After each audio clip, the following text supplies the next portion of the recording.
Hi and welcome to yet another episode. This is part 2 to the MiSTer series. Sadly there's been a bit of a gap between the two of them, but life happens.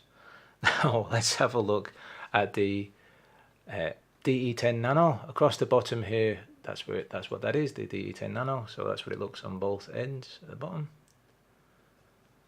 Here we have the RTC board, which is the real-time clock. It's cheap enough, so you might as well just throw one in there anyway, even if you don't think you're going to be using one, because for the times that it's used, it comes in handy, so you might as well just throw that in. This red PCB is the extra memory that can be used by some cores. And then of course this big bit on top here is the I/O board. Now on the main chip of the DE10 Nano is the heatsink, and then here we have a little fan, which is a Noctua one, which by the reviews Noctua seems to always sort of sit out on top, even though they do like to have these slightly strange brown casings and stuff for their fan, but that's by the by really when everything's inside your case and there isn't a window. But as I said, there's a heatsink and so there's a fan, so it helps keep everything nice and cool. It's got different buttons that do different things in the main menu. It's got the extra micro SD card for basically virtual memory as I understand it. So even if you've got this memory, you need to have this with some of the cores. It's sort of like how it works, I'm not too sure quite frankly, but it is needed in some of the cores, so I highly recommend you do get an I/O board at the very least, and then throw in the memory. Everything else sort of buy bit by bit as and when you can afford it really. It has the VGA out, so instead of using HDMI off the main board, it has the VGA out, and instead of using the HDMI, some people prefer that. It's also got the 3.5mm audio and Toslink all in the same connection. Some boards have it that it's two different ones, but this particular board it's all in one. Then this isn't a USB 3, it is in fact a serial stroke I/O port it's being used for. It says it just in little writing just above there, so don't think that's a USB 3 because it's not. And then really that's it for the gubbins of things. It all sits in this nicely printed 3D case with a little bit extra spacing to help drag in air so that it can help cool everything down. Underneath all of that is the powered USB hub, this being for the data from the USB and this for the power to be passed through. It is a little bit ugly in the way that it gets done. I'm sure if I messed around and did some fancy soldering I could probably make it that it's all internal, but for now I'm happy the way that it is. I just want to make sure it's all set up and working properly. The power supply unit that I've used, it actually came with an angled connection. The sort that it comes with lots of little plugs so that you can connect up to lots of different devices. But this particular one is rated 5 volts at 3 amps.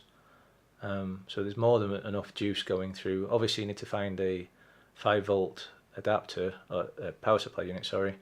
But having a bit more amperage doesn't really matter because the device that you're plugging it into will only take what it needs anyway. So it's not like it's going to make your electricity meter start spinning around like mad.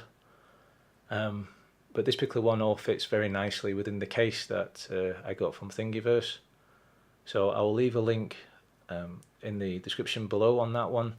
Obviously it's a UK plug I'm using, so if you're outside of the UK you might have to find something different, but at least you get an idea of what sort of thing you should be getting when it comes to this end of the plug. The bit that goes into the wall, you have to make sure that's right for you.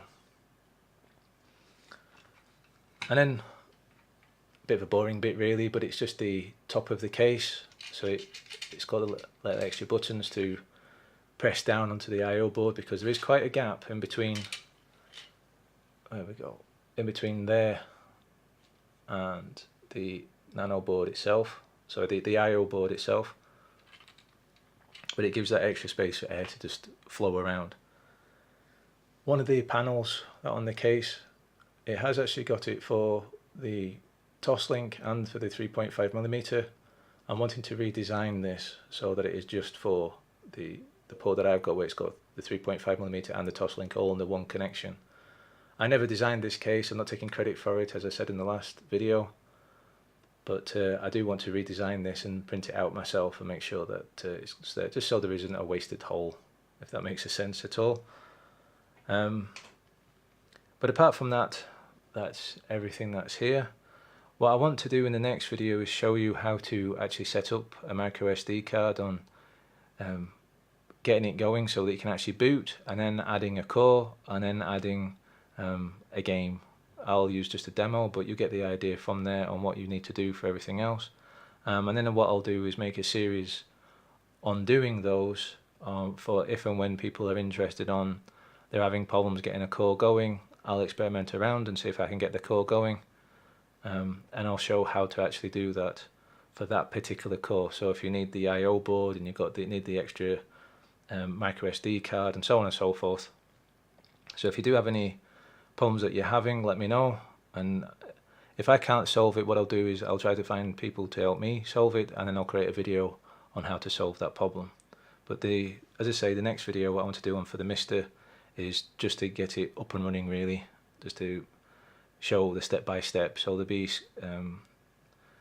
capturing from my main computer on doing the micro SD card, and then showing it actually booting on the MiSTer itself, because obviously when you get to this point, it's no longer just a DE10 Nano, it's now a MiSTer. So until next time, happy gaming.